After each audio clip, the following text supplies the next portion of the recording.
Cops laugh at twin black sisters in court, freezes when they reveal their darkest DOJ secret. Twin sisters Alana and Amara didn't expect to be on the wrong side of the law. They'd always been diligent students, community volunteers, and most importantly, each other's lifeline. Yet on a crisp autumn morning, they found themselves standing in a crowded courtroom, hearts pounding. Across the aisle stood two smug police officers, men who had arrested them under dubious circumstances, and who now smirked with unsettling confidence.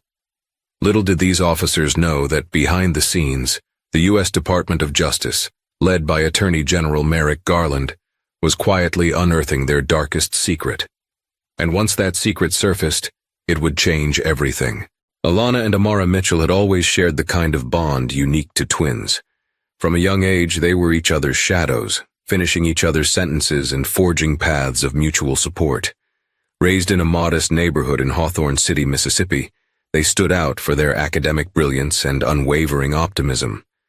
Their mother, Clarice, worked tirelessly as a social worker, while their father, Leonard, was a history teacher at the local high school.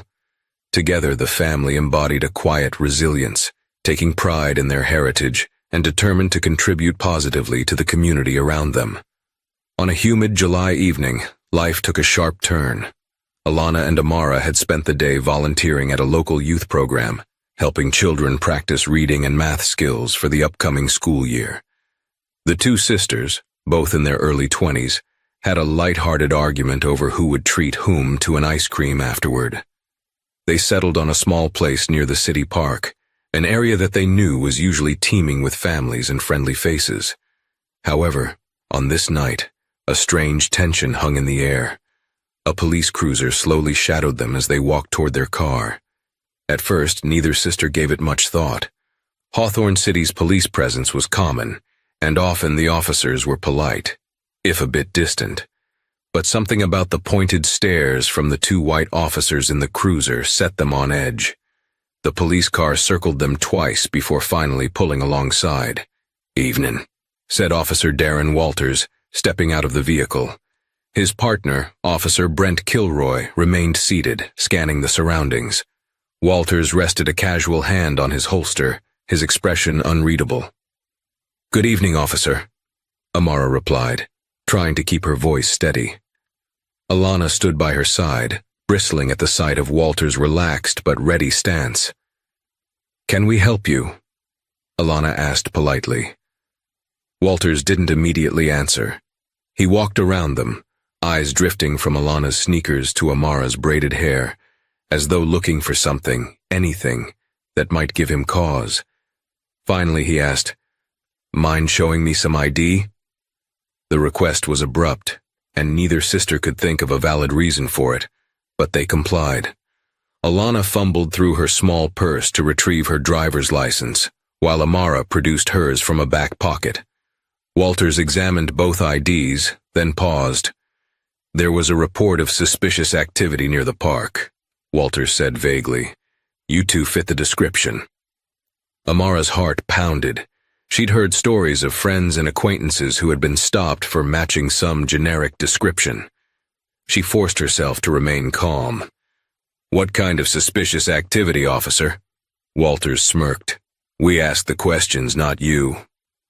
At that moment, Kilroy stepped out of the cruiser, making his way toward them. He flashed a sarcastic smile, eyebrows rising in mock curiosity. "Any weapons on you ladies, anything we should know about?" he asked, not bothering to hide the insinuation. Alana's jaw clenched. "No, of course not. We'd like to search your vehicle," Walters stated, pointing to the sisters' old sedan parked a few feet away. Under normal circumstances, the sisters knew they could refuse a search if there was no probable cause, but they also recognized the power dynamic at play. Two white officers, exuding an air of condescension, had them cornered on a deserted stretch near the park. The risk of escalation was high. An argument or any sign of disrespect could end very badly. With reluctance, Alana shrugged. "Go ahead," she said quietly, glancing at Amara, who offered a resigned nod. The search began. Walters and Kilroy opened every door, rummaged through the trunk, tossed aside the sisters' jackets and volunteer pamphlets. Minutes later, Walters suddenly held up a small plastic bag that neither sister had ever seen before. Inside was a substance that looked like powder. He smirked triumphantly. "Look what we have here," Walters announced. "Possession of a controlled substance, ladies." Time seemed to freeze. Amara's voice came out in a cracked whisper. "That's not ours. We've never seen that before." Her words fell on deaf ears. Kilroy quickly placed them under arrest, reading them their rights with a performative flourish. The walk to the cruiser felt like a tunnel of dread. Neighbors peered out of windows, some with concern, others with the same smug curiosity the cops wore. For Alana and Amara, everything happened too fast. Their worry soared to unimaginable heights. They had dedicated their lives to doing things the right way. They volunteered, they studied, they stayed out of trouble. And now, in the blink of an eye, they were cuffed, placed in the back of a police car, and labeled as criminals. Little did they know, this was just the beginning. The evidence against them would be stacked in the blink of an eye, and soon they'd find themselves standing in a court, the target of condescending laughter. But as grim as it appeared, forces outside this small Mississippi town were quietly taking notice, and preparing to intervene in ways that no one could have foreseen. The cell was cold, its walls painted a faded beige. Alana and Amara were placed in a holding area inside the Hawthorne City Police Station. An unwelcoming fluorescent light buzzed overhead, casting hard shadows across the room. The sisters exchanged anxious glances, their hearts still racing from the abrupt arrest. They had been stripped of their belongings, purses, phones, and dignity, and left to wait. Time in that musty cell seemed to crawl. Eventually, an officer they hadn't seen before, Sergeant Miriam Foley, walked in with a clipboard. She was middle-aged, with a stern countenance that reminded Alana of a strict principal. Yet there was something kinder in Foley's eyes compared to Walters and Kilroy. She asked a series of questions, basic details about addresses, next of kin, and health conditions, without meeting their gaze. Still, her voice lacked the harsh edge that had marked their initial interaction with the arresting officers. "Any allergies?" Foley inquired, her pen poised over the clipboard. Amara cleared her throat. "No, none." Foley jotted something down. "Your bail hearing will be scheduled as soon as possible," she added, closing her folder. "But given the severity of the charges, it might not be tonight." Severe? Alana blurted out. "We don't even know what we're being charged with exactly. Those drugs weren't ours." Foley's eyes flickered. She exhaled softly, then left without another word, leaving behind an uneasy silence. Amara let out a shuddery breath, sinking to a bench. "They planted that bag, Alana," she murmured, hugging herself. "I'm sure of it. But how do we prove it?" Alana dropped beside her twin. "We have to call Mom and Dad. We need a lawyer, someone who'll believe us. This can't hold up in court, can it?" But anxiety churned in her stomach. She knew that in many small towns, the justice system could be anything but just. They had heard horror stories of young black people being railroaded by falsified evidence or coerced confessions. Now that haunting possibility was their reality. Hours dragged by. Eventually, an officer came to escort them one by one to separate interrogation rooms. Alana's turn came first. A table and 2 chairs stood in the middle of a tiny room with drab walls and a single overhead light. Seated on the opposite side of the table was Officer Walters, a tight-lipped smirk on his face. He gestured for Alana to sit, then propped himself up, crossing his arms. "So, Alana, you want to tell me where you got that little stash in your trunk?" Alana tried to steady her breathing. "I told you it's not mine. We were volunteering tonight. Walters waved a dismissive hand. "Right, you two are squeaky clean, good girls. That's what they all say. But I have a job to do. See, we got an anonymous tip earlier about 2 women seen around the park, looking like they were dealing. And now I find drugs in your trunk. How am I supposed to ignore that?" Heat rushed to Alana's face. She leaned forward, voice quivering. "I don't care what tip you got. It's a lie. We've never dealt drugs in our lives. We've never even touched them. Walters clicked his tongue, feigning disappointment. You can save the story for court. Unless... He glanced at her with a predatory gleam in his eye. Unless you're willing to cooperate. Cooperate? She repeated, eyes narrowed. He shrugged. Tell me who's really behind it, and I might recommend a deal to the district attorney. You give me some bigger fish, maybe. Could take the heat off you and your sister. His tone was honeyed, calculating. Alana's heart thundered. She knew exactly what he was doing, trying to fabricate a scenario in which they would implicate someone else to get themselves off the hook. But that would be perjury, a lie. And there was no one to implicate. This was all a sham, a setup meant to pad police stats or maybe something darker. Her voice shook. I have no idea what you're talking about. Walter's face hardened. So that's how you want to play it. Fine. He stood, grabbed the file on the desk and walked to the door. We'll see how well you and your sister like jail when the charges are official. He left Alana alone, her stomach churning with dread. Minutes later, an officer led her back to the holding cell. Amara was returned a few minutes later, eyes watery and red. Neither wanted to speak about what was said, but both feared their next steps. The first sign of hope came just before dawn. Their parents had arrived at the station, accompanied by a local attorney, Nina Barnes. A petite woman with close-cropped hair and a fiery demeanor, she demanded that Alana and Amara be given an immediate hearing to argue for bail. There was some back-and-forth wrangling, but eventually the sisters were told they'd see a judge that afternoon.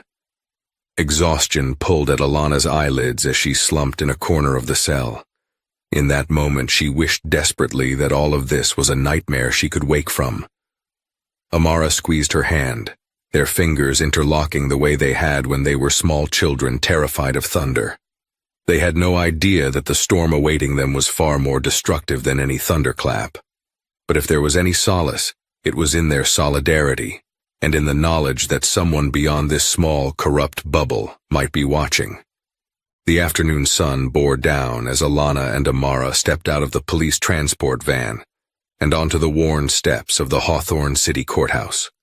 Their wrists were handcuffed in front of them, drawing murmurs from onlookers who recognized the twins from their volunteer work or college honors. The sisters kept their heads high, though each step felt heavy with dread.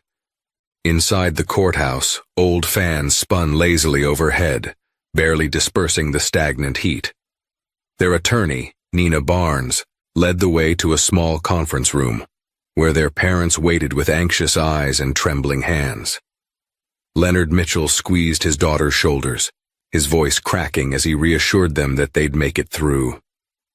Clarice wiped away tears, telling them to keep faith. Nina, the attorney, then quickly ushered them into final preparations, explaining the bail process and cautioning them to remain calm no matter what was said or done. Moments later, they entered the courtroom. Wooden benches creaked under the weight of spectators, reporters, and curious townspeople. The county judge, a stout man named Judge Albert Cohen, presided from an elevated seat. Across the aisle, they saw Officers Walters and Kilroy leaning casually against a wall, exchanging whispers and smirks. When Alana and Amara were asked to approach the stand, the hush in the room was palpable. Nina presented a concise argument for granting bail. The twins had strong ties to the community, clean records, and were clearly not flight risks. But then the assistant district attorney stood, reading from a stack of papers that claimed the sisters were found with a significant quantity of a controlled substance, and thus posed a risk to public safety. What we have here, the ADA stated, is a case of suspected drug trafficking. The law must respond firmly to protect our community. From the back of the courtroom, Walters let out a chuckle, soft but loud enough for Alana to hear. Kilroy followed with a derisive snort. It was a moment of shared disrespect, an insult that sliced through the already tense air. Alana's cheeks burned. She felt humiliation and outrage surge in her chest. They were laughing at her, at Amara, at the injustice of it all. A wave of anger threatened to overwhelm her, but she remembered Nina's advice. Remain calm, remain polite. She took a breath to steady herself. Judge Cohen peered over his spectacles, Miss Barnes, does the defense have any rebuttal to these claims of a larger trafficking operation? Nina clasped her hands. Yes, Your Honor. My clients vehemently deny any involvement with narcotics. They have robust evidence of their whereabouts prior to their arrest, documented volunteer hours at the local youth center. We request that the court release them on their own recognizance or set a reasonable bail. The judge paused, tapping his gavel lightly against his desk as if thinking. After a beat, he said, Bail is granted, though I will set it at a relatively high amount given the seriousness of the charges. He scribbled a figure, high but not unattainable for the Mitchells after some financial maneuvering. A collective sigh of relief fluttered from Alana, Amara, and their parents. Nina nodded stiffly. Thank you, Your Honor. But as they turned to leave, the sneering laughter from Walters and Kilroy echoed again. The officers exchanged hushed words, something about rich girls who'll get what they deserve. Alana's fists clenched. She could see that Amara was equally livid. The day's ordeal didn't end in the courtroom. As soon as the hearing was over, the local news reporters bombarded the sisters and their parents outside on the courthouse steps. Cameras flashed. Microphones were thrust into their faces.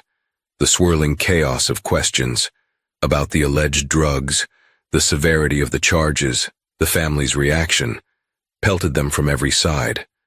Words like trafficking and conspiracy echoed ominously. Nina deftly navigated the storm of reporters, issuing a curt statement of innocence while urging the public not to jump to conclusions. Are you suggesting the police planted evidence? One bold reporter asked, thrusting a mic toward Alana. She opened her mouth, but Nina quickly interjected, We are conducting our own investigation. There will be no further comment at this time. They made their way to a waiting car, courtesy of a family friend, who drove them from the courthouse to a small diner down the street. Exhausted and emotionally raw, they collapsed into a booth, each ordering something soothing. A warm meal, a cup of tea or coffee. The overhead television droned with midday news, but Alana could hardly focus on anything besides the dread swirling in her mind. This can't be real, Amara murmured, clutching a cup of hot tea. We were volunteering hours before all of this. I mean, that's proof, right? Nina nodded. I'm going to gather every piece of evidence, security footage, testimony from the kids you were tutoring, staff sign-in logs. We won't let them bury you under false charges. Clarice and Leonard tried to offer supportive smiles, though worry etched deep lines into their faces. The twins could see that these charges weighed heavily on their parents. With finances already tight, making bail was a significant strain, and that was just the first hurdle. Legal fees would be another massive burden, not to mention the emotional toll of fighting an unjust accusation. Amara stared out the diner window. A police cruiser drove by slowly, and for a split second she thought she saw Officer Kilroy's face in the passenger seat, staring her down. She swallowed hard. I feel like they're watching us, she whispered. Nina took a quick glance. Let them watch. We have nothing to hide. They, on the other hand. She paused, choosing her words carefully. From what I've heard in back channels, there might be an active investigation from the Department of Justice into certain police departments in Mississippi. Corruption, racial profiling, that kind of thing. Leonard leaned forward, eyebrows raised. Really? Have they specifically mentioned Hawthorne City PD? I don't have confirmation, Nina admitted, but I suspect if they dig deep, these officers, Walters and Kilroy especially, could be on someone's radar. Her words kindled a small spark of hope in the group. If the DOJ was indeed investigating local police misconduct, perhaps Alana and Amara's case would gain federal attention. The sisters exchanged a look. They still felt the sting of being laughed at in court by the very men who had set them up. But maybe their day of reckoning would come sooner than expected. For now, though, the reality was harsh. An arraignment looming, potential felony charges, and a community awash in rumors. The laughter of those cops still rang in their ears. But as they left the diner, walking hand in hand through the late afternoon sunlight, They resolved that no amount of mocking or intimidation would keep the truth buried. Somewhere far above the corrupt machinery of local law enforcement, the wheels of justice had begun to turn. And soon, the sisters hoped, the entire system that allowed those officers to laugh at them in court would be rattled to its core. Over the next few weeks, the Mitchell household turned into a makeshift legal war room. Files and notes cluttered the dining room table, testimony outlines and phone call logs pinned to a bulletin board. Alana and Amara spent hours with Nina Barnes, recounting every detail of their day leading up to the arrest, right down to the flavor of ice cream they'd planned to buy. The thoroughness was exhausting but necessary. Every minute detail could be a key to unraveling the false narrative Walters and Kilroy had woven. Yet for all their diligent preparation, an invisible threat seemed to loom. Friends in the community were divided. Some openly supported the sisters, while others grew distant, fueled by gossip or fear of tangling with the police. One afternoon, an elderly neighbor whispered to Clarice that bad people were asking around about the family. People who flashed badges, but didn't seem like real detectives. Another day, Leonard found a crudely typed note taped to his car windshield. "Stop pushing. You don't know who you're dealing with." Despite the fear creeping into their lives, Alana and Amara tried to keep their spirits up. They clung to small routines, jogging together at dawn, cooking dinner with their parents, and volunteering at the youth center again as soon as they were allowed. They needed to show the world, and themselves, that they wouldn't be intimidated. One late evening, as the twins were finishing an online study session, they were both enrolled in community college courses, the family phone rang. Clarice answered in the kitchen, her voice drifting upstairs. A pause, then the audible sound of her letting out a quick gasp. Alana and Amara rushed down to see Clarice holding the phone, tears shimmering in her eyes. "That was someone from the Department of Justice," Clarice explained, her voice trembling with cautious excitement. "They're aware of your case and they want to meet with you. They wouldn't give details over the phone, but they mentioned a deeper investigation." She glanced at Leonard, who nodded, placing a calming hand on his wife's shoulder. The next afternoon, a pair of officials arrived at the Mitchell home. One introduced herself as Special Agent Carla Ruiz from the FBI, assigned to a DOJ task force investigating police misconduct. The other was an assistant U.S. attorney named Daniel Berger from the Civil Rights Division. Both flashed their credentials, verifying that they were indeed who they claimed to be. Their demeanor was serious but polite. Agent Ruiz settled in the living room, scanning the environment. She locked eyes with Alana and Amara, her expression resolute. "First, let me say how sorry I am for what you've been through. We'd like to ask you some questions if you're willing." The sisters glanced at each other, then nodded. Leonard and Clarice offered coffee, but the agents politely declined, jumping straight into business. They asked about the arrest, the details of the search, the behavior of Officers Walters and Kilroy, the entire sequence of events that night. Berger tapped away at a laptop while Ruiz listened intently, occasionally prompting them for more information. When the interview ended, Berger closed his computer. "We can't promise immediate relief," he warned gently, "but we suspect this fits a pattern we've seen in certain Mississippi police departments. Unexplained drug busts involving individuals with no prior records, racial profiling, planted evidence. We're building a federal case, and we believe your testimony could be crucial." Hope warred with trepidation in Alana's heart.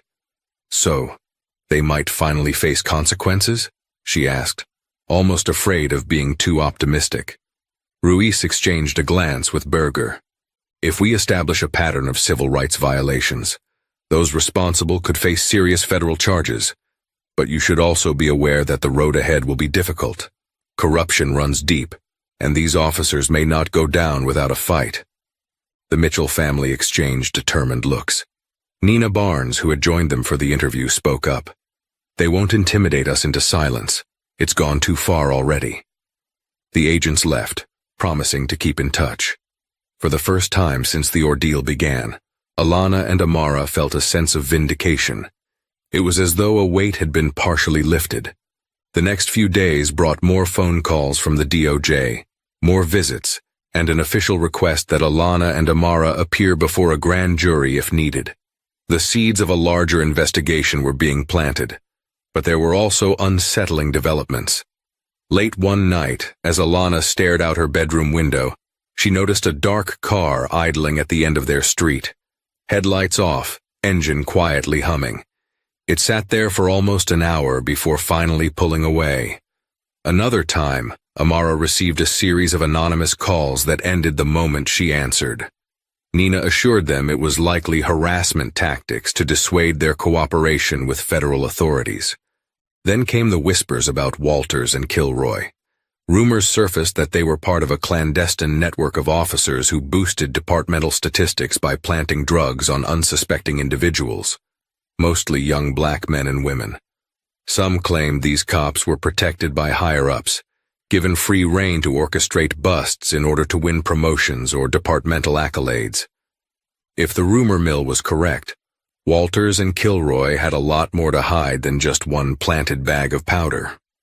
One evening, the sisters found themselves quietly talking in their shared bedroom, discussing the next steps.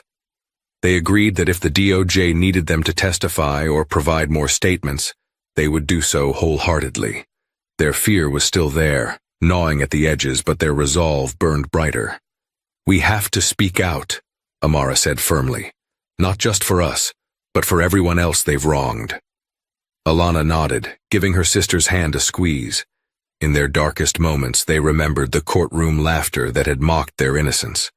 It fueled them, steeled their nerves.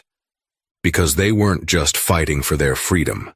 They were fighting to expose a corrupt system, to prevent more innocent people from enduring the same nightmare. Little did they know that the laughter of those two racist cops would eventually turn into frantic pleas once the DOJ peeled back the rotten layers of their secrets. Because indeed, Walters and Kilroy had a hidden skeleton, one so dark that it threatened not only their badges, but the entire foundation of the police department that harbored them. In mid-August, the first domino fell. Local news outlets reported the suspension of 2 Hawthorne City officers pending an internal affairs investigation. Initially, the report didn't name Walters or Kilroy, but the rumor mill kicked into high gear, and within hours it became clear who was under scrutiny. Alana and Amara watched from their living room as the local channel aired grainy footage of a press conference outside the Hawthorne City Police Department. The police chief, a rigid man named Colonel Harold March, reluctantly read a prepared statement. "We have received allegations of misconduct against 2 of our officers. While the department will not tolerate any wrongdoing, we ask the public to await the results of the investigation before drawing conclusions." March's tone was firm yet evasive. He took no questions, quickly retreating inside the building. The camera then panned to a swarm of reporters speculating about the seriousness of the charges and whether this was connected to the federal investigation rumored to be happening behind closed doors. In the Mitchell home, Nina Barnes clutched her phone, scanning calls and messages from contacts in the legal sphere. Each update painted a more damning picture for Walters and Kilroy. "It looks like they've been implicated in planting evidence in at least 3 different arrests," Nina murmured, excitement laced with caution. "If that's true, we're starting to see a clear pattern." A few days later, the Department of Justice made a formal announcement of a broad civil rights investigation into the Hawthorne City PD. Although no names were mentioned, the statement carried weight, citing multiple credible complaints of racial bias, evidence tampering, and potential violations of constitutional rights. Attorney General Merrick Garland himself had signed off on the inquiry. It was a momentous step, a small Mississippi town under the microscope of the highest federal legal authority. Meanwhile, Walters and Kilroy attempted to keep a low profile. They were effectively relieved of their duties but not fully arrested. Yet, they were confined to administrative tasks, though it soon became clear the department didn't want them in the building at all. Local radio hosts speculated that the pair had sought legal representation from a high-profile law firm in Jackson. Others whispered that they might try to skip town. As the official scrutiny intensified, So did the odd presence of unknown cars outside the Mitchell residence. One night, Alana was certain she spotted Walter's silhouette in a passing vehicle. Another time, Clarice swore she heard footsteps in the backyard, though no one was found when Leonard searched with a flashlight. Nina, alarmed, suggested installing security cameras. Even more alarming were the stories that began surfacing about Walter's and Kilroy's personal lives.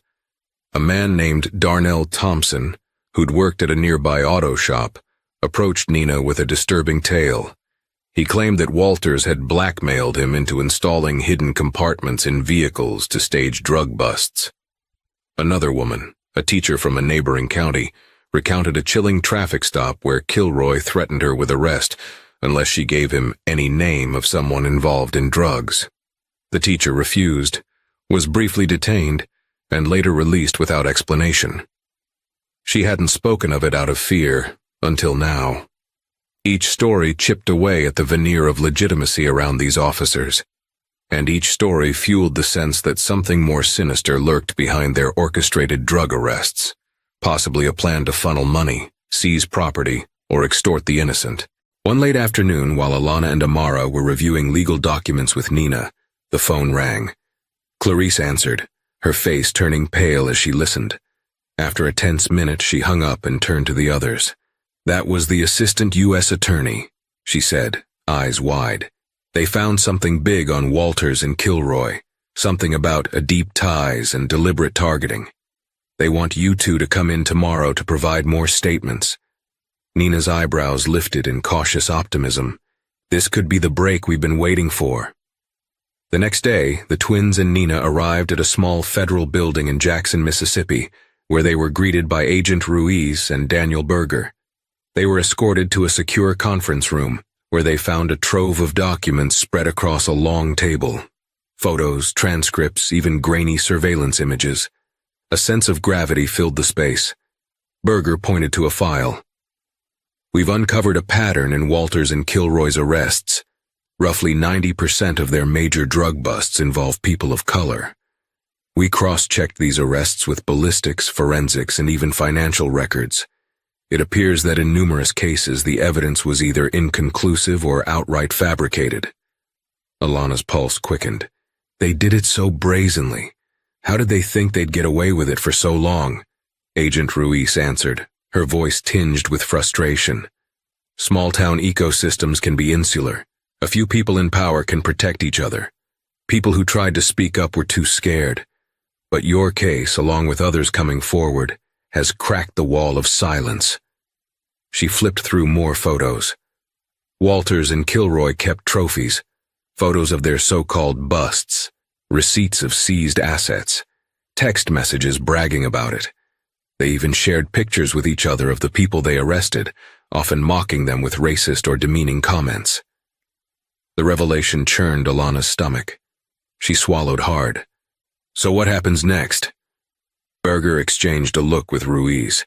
"We believe we have enough evidence to bring federal civil rights charges against them. But we're aiming for more than just those two. There might be higher-ups complicit in this scheme. We want to make sure we dismantle the entire operation." Nina placed a reassuring hand on Amara's shoulder. "That would also greatly strengthen our defense in your case, proving the evidence against you was planted." Agent Ruiz nodded. "Exactly. And if we can connect the dots back to the night of your arrest, it'll be a nail in the coffin for any local charges against you." As they concluded the meeting, hope mingled with a grim awareness of the darkness they were facing. The more the DOJ uncovered, the clearer it became that Walters and Kilroy's wrongdoing spanned years, leaving a trail of shattered lives. Yet the laughter that once haunted Alana and Amara in the courtroom might soon echo back on the perpetrators, multiplied by the weight of federal law. Still, the sisters knew victory wouldn't come without cost. Their public stance made them targets. Each new revelation risked more intimidation, more attempts at retaliation from those who didn't want the truth to come out. But the glimmer of justice, of exoneration, propelled them forward. They left the federal building that day with a renewed sense of purpose. And though they were not yet free of fear, They understood that truth was the most potent antidote to corruption, and that truth was on their side, growing stronger with every domino that fell, every secret revealed. Amid the swirling revelations, Alana and Amara tried to maintain a semblance of normalcy, attending online classes, helping around the house, and volunteering at the youth center. Yet their lives had become uncomfortably public, with journalists occasionally knocking on their door, seeking exclusive interviews. Nina advised them to keep media interactions limited, lest they say something that could be twisted or used against them. However, one evening, a surprising visitor came calling at the Mitchell home. It was a man in his late 30s, dressed in a wrinkled suit, hair slightly disheveled. He introduced himself as Gerald Jerry McClellan, a reporter from the Clarion Ledger, one of Mississippi's larger newspapers based in Jackson. "I've been digging into police corruption in Hawthorne City for months," he explained, standing on the porch while the sisters and their parents listened warily. "I have records, court transcripts, depositions, internal memos, that paint a very grim picture of Walters and Kilroy. I think your story might be the key to blowing this wide open, but I need your help." Alana and Amara exchanged uncertain glances. Before they could respond, Clarice stepped in. "We have legal counsel," she said politely but firmly. "We can't just give out statements on the porch." Jerry nodded, an air of understanding about him. He slipped a business card from his pocket. "I get it. I'm not here to ambush you. Please, just pass my card to your lawyer. If there's any information you can share, on or off the record, I believe it could make a difference." The card read, "Gerald McClellan, investigative journalist," with contact details beneath. Clarice took it cautiously. After he left, they gathered in the living room, uncertain about the risk. Nina, when informed, suggested caution. Journalistic integrity varied, and one wrong quote could spark legal complications. Still, McClellan's mention of internal memos intrigued her, especially if it corroborated the DOJ's findings. While the twins weighed the pros and cons of speaking with the press, old memories began resurfacing. Days later, a knock at the door revealed another unexpected face. Carmen Reed, a childhood friend of Alana and Amara who had moved away after high school. She entered the living room timidly, her posture tense. "I came as soon as I heard," she said. I have something to tell you." Carmen explained that years ago, her cousin Marcus had been arrested by Walters and Kilroy under similarly dubious circumstances, accused of drug possession.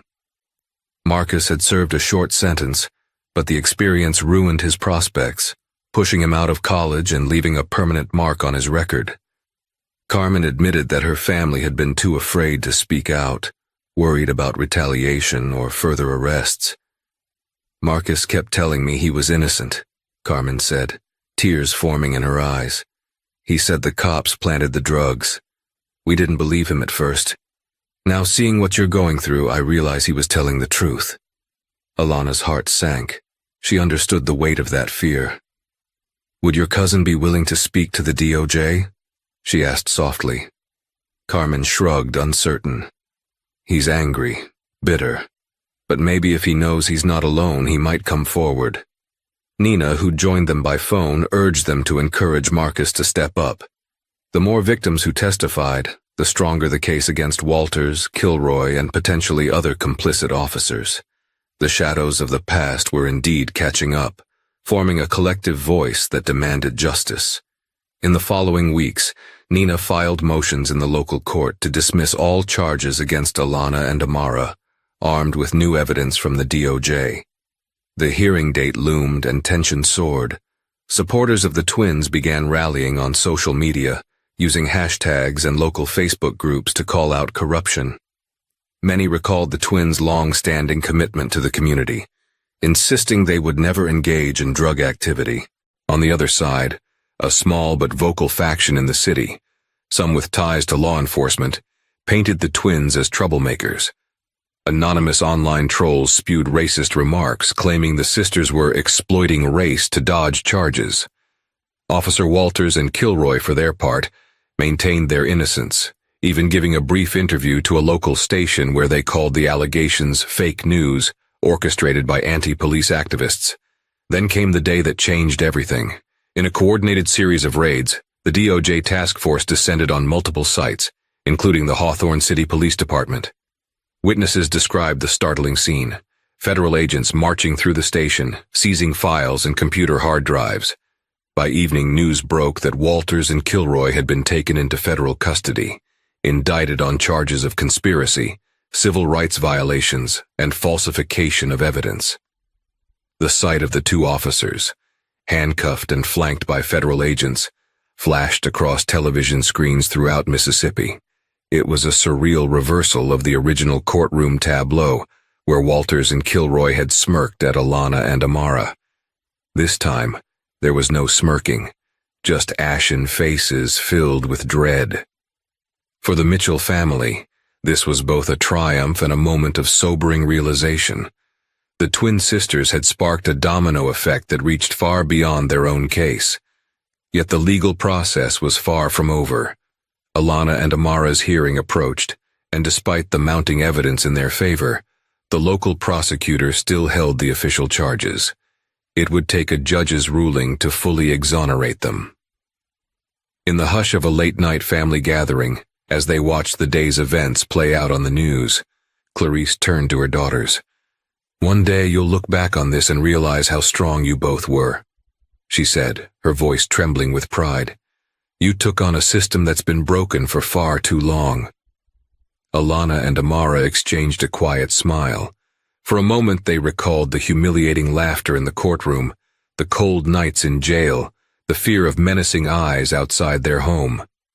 Soon, they hoped, the same men who once mocked them would stand trial for their own crimes.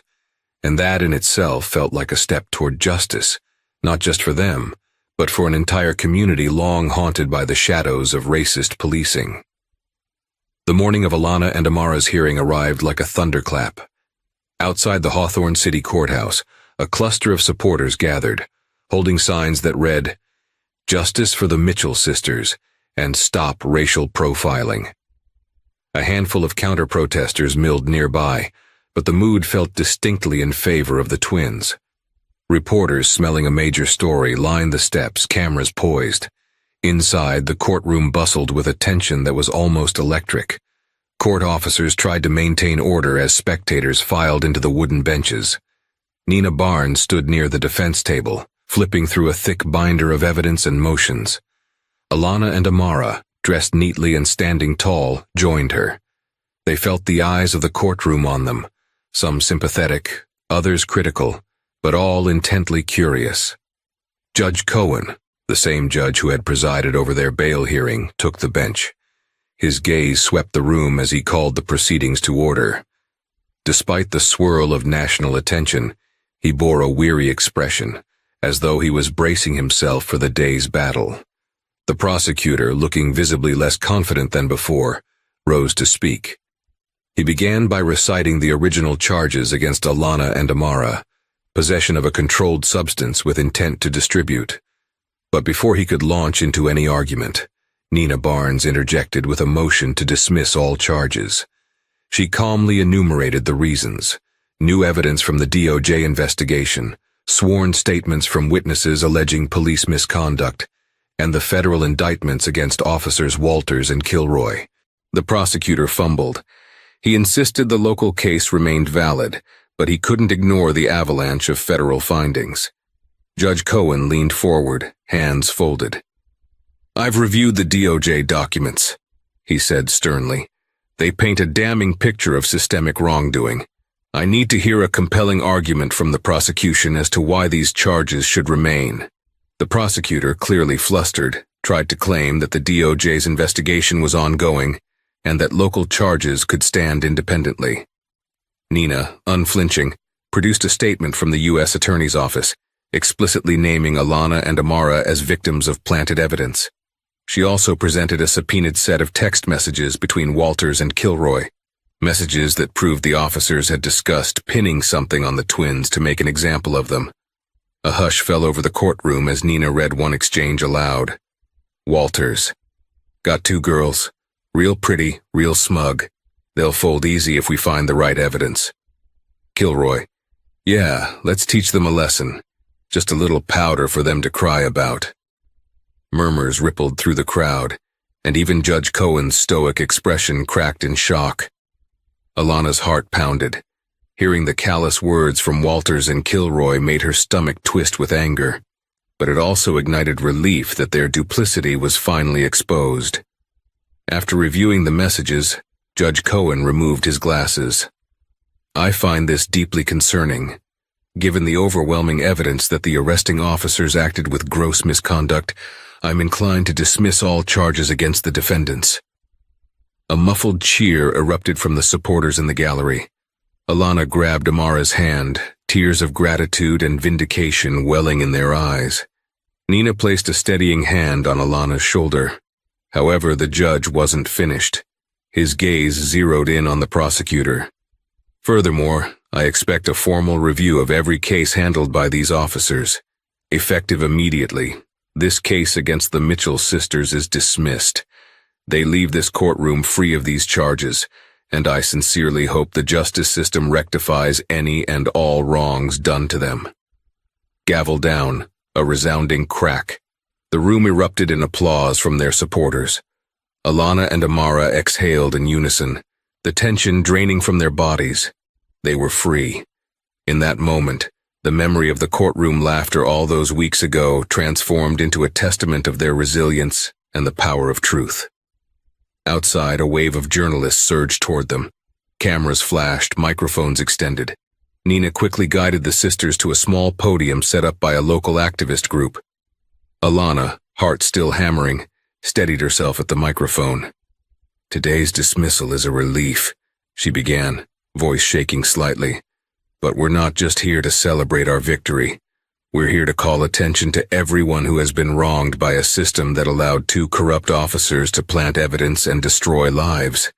This is not the end. It's just the beginning of a much larger fight for accountability.